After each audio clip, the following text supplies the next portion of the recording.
தலைவர் அவர் சொல்றாரு இல்லம்மா பிரச்சனை பண்ணாதம்மா போமா அப்படின்னு. நான் என்ன சார் இதுல பிரச்சனை பண்ண போறேன்? ஒரு மக்களுக்கு வெயில் காலத்துக்கு தண்ணி கொடுக்குன்னு சொல்லி கேட்டு ஒரு பிரச்சனையா சார் இதெல்லாம்?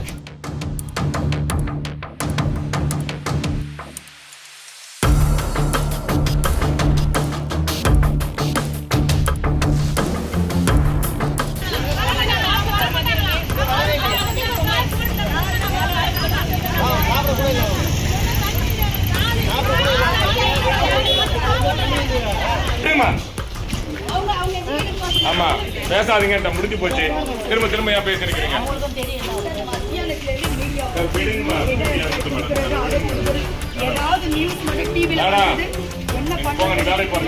பன்னெண்டாவது வார்டு ஜானகி சுடலமணி சார். எங்க 12வது வார்டில் வந்து 5 போர்ல தண்ணி தீர்ந்து போச்சு சார். போன மாசமே நாங்க போர் போட சொல்லி நம்ம நகராட்சிக்கு கம்ப்ளைண்ட் சொல்லிட்டோம். அவங்க வந்து நேற்றுக்கு தான் போர் போட ஆரம்பித்தாங்க. அப்போ எங்கள் போரில் வந்து அங்கே 2-3 இடத்துல தண்ணி போர் போட்டு பார்த்து தண்ணி இல்லை சார். தண்ணி இல்லாத காரணத்தினால இங்கே க்ரீன் பார்க்கில் வந்து இங்கே கொஞ்சம் நீரோட்டம் இருந்துச்சு. அப்போ இது வந்து எங்கள் வீடு தான், எங்கள் வீட்டு முன்னாடி தான் போர் போட்டுக்கோம் நாங்கள். அதை வந்து பக்கத்து பில்டிங்னா இருக்குல்ல, இந்த பில்டிங்கில் வந்து கண்ணனா அவர் வந்து வட்ட செயலாளராக இருக்கிறதுனால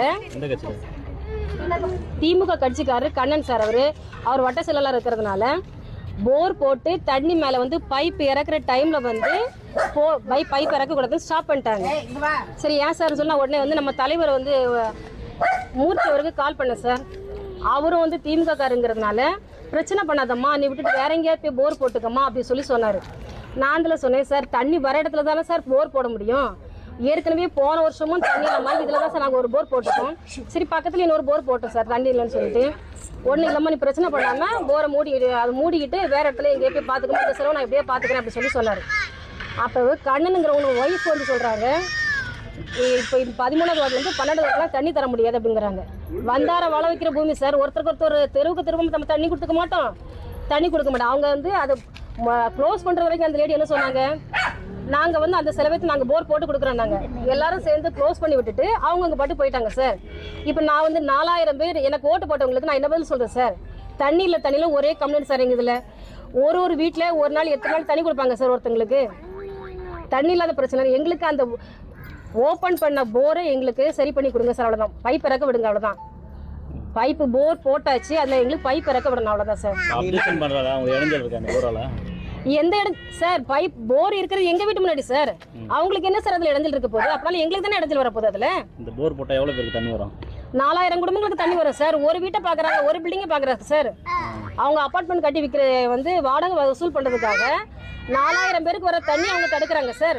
பக்கத்துல புதுசா அபார்ட்மெண்ட் கட்டுறாங்க, வீடு கட்டுறாங்க, இல்ல கடை கட்டுறாங்க. நான் கடை வீடு என்னெல்லாம் கட்ட போறாங்கன்னு தெரியல. இப்ப பில்டிங் எழும்புது, நான் அவங்க என்ன பிளான் பண்ணிருக்காங்க நம்மளுக்கு தெரியல. கமர்ஷியல் தானே அது? ஆமா சார், கமர்ஷியலா அவங்க கட்டுறாங்க சார். அவங்களுக்கு எல்லாரும் சப்போர்ட் பண்றாங்க சார்.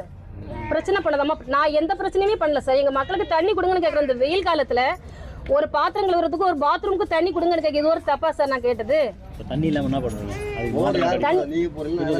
நகராட்சியில இருந்து போடுறாங்க சார். ஏற்கனவே 2 போர் போட்டு க்ளோஸ் பண்ணிட்டாங்க தண்ணி இல்லைன்னு சொல்லிட்டு.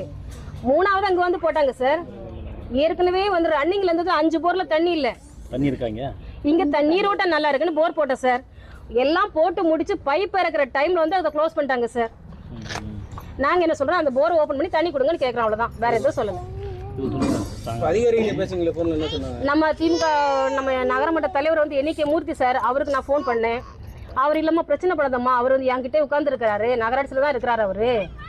அப்பனா சார் என்ன சார், பப்ளிக் தானே சார் நம்ம பதில் சொல்லணும். அதை விட்டு நீங்க அவர் ஒரு தனி மனிதனை பாக்குங்க சார் சொன்னதுக்கு, இல்லதம்மா அதுல பிரச்சனை எல்லாம் நீ வளர்க்காதம்மா, நான் அவர் வந்து எங்க நகராட்சியில உட்கார்ந்து இருக்கிறாரு அப்படி சொல்லி சொல்றாரு. ஆணையாளர் அவங்க கிட்ட பேசினேன், நான் எல்லாத்தையும் பேசுறோமான்னு அவங்க சொன்னாங்க. ஓஆர்எஸ் கிட்ட பேசினேன்.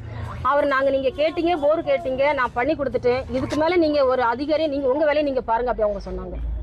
நான் அதனால மக்கள் சார்பா கேட்கிறேன், அவ்வளவுதான் சார்.